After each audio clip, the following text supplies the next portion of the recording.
సభకు నమస్కారం. నేటి ఈ కార్యక్రమానికి ఇచ్చేసిన పెద్దలు గౌరవనీయులు మరి నర్సాపూర్ నియోజకవర్గ ఎమ్మెల్యే సునీత లక్ష్మారెడ్డి గారికి, మరి పొడంచేరు ఇన్ఛార్జ్ తమ్ముడు ఆదర్శ రెడ్డి గారికి, వేదిక మీద ఉన్న పెద్దలందరికీ, సర్పంచులకు, కౌన్సిలర్లకు, ఎంపీటీసీ, మాజీ ఎంపీటీసీలకు, ప్రతి ఒక్కరికి ఇక్కడికి వచ్చేసిన రైతులందరూ కూడా చేతులెత్తి నమస్కారాలు తెలియజేస్తూ, మరి ఈరోజు రైతు బంధు దాని మీద మనం ప్రోగ్రాం పెట్టుకోవడం జరిగింది. మరి మన పొటంచేరు నియోజకవర్గానికి రైతు బంధు ఎగ్గొట్టడం మరి ప్రభుత్వం దుర్మార్గమైన ఆలోచన అని కూడా తెలియజేస్తా ఉన్నా. రేవంత్ రెడ్డి ఏ ఆలోచన చేసినా ప్రజలకు నష్టం చేసే కార్యక్రమం తప్ప పేదలను నష్టంలో చేసాడు తప్ప వేరే కార్యక్రమాలు ఏం పెట్టుకుంటలేడు. మరి ఈ జిన్నారం మండల్ ఈ ఏదైతే ఔటర్ రింగ్ రోడ్ దగ్గర ఉన్నాయో ఆ గ్రామాలకు అన్నీ కూడా అక్కడ ఉన్న ప్రజలు అన్ని విధాలా నష్టపోతూ ఉన్నారు. ఇప్పుడు రైతు బంధు కూడా నష్టపోతూ ఉన్నారు. మరి భూముల రేట్లు ఇక్కడ ఎక్కువన్నాయని చెప్పి ఇక్కడ ఉన్న అసైన్మెంట్ దారులతో కూడా భూములన్నీ కూడా గుంజుకోవడం జరుగుతూ ఉంది.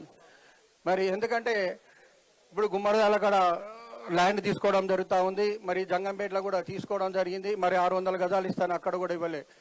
అదేవిధంగా ఏదైతే ఇండ్ల కార్యక్రమం పెట్టుకుంటో మరి ఇండ్ల కార్యక్రమం బొల్లారంలో చూస్తే 154 మంది అప్లికేషన్ పెట్టుకుంటే 10 మందికి ఇచ్చారు. 10 మందిలోకి వెళ్ళి కూడా మళ్ళీ 3 తీసి 7 మంది ఎలిజిబుల్ అంటున్నారు.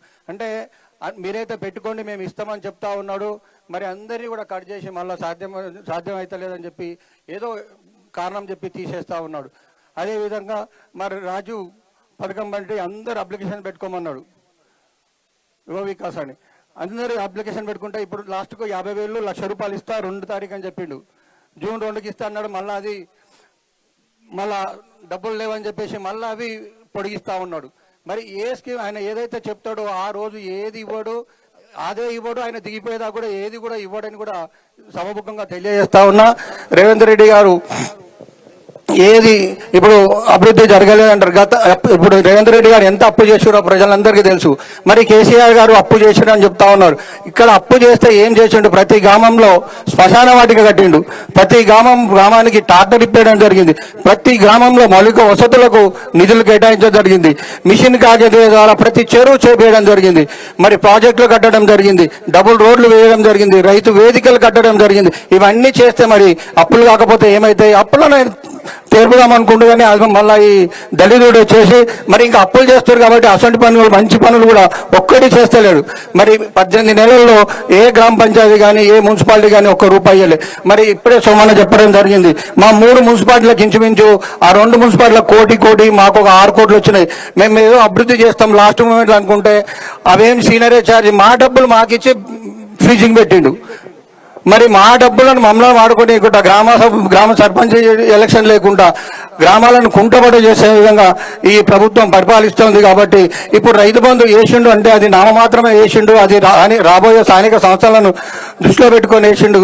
కానీ ప్రజలందరూ కూడా ఆలోచిస్తూ ఉన్నారు. స్థానిక సంస్థల్లో ఈ కాంగ్రెస్ పార్టీ ఎంత మంచి అభ్యర్థులు నిలబడ్డా తీసి బండ కొట్టినట్టయితేనే ఆయనకు బుద్ధి వస్తుంది తప్ప లేకపోతే ఆయనకు బుద్ధి రాదు.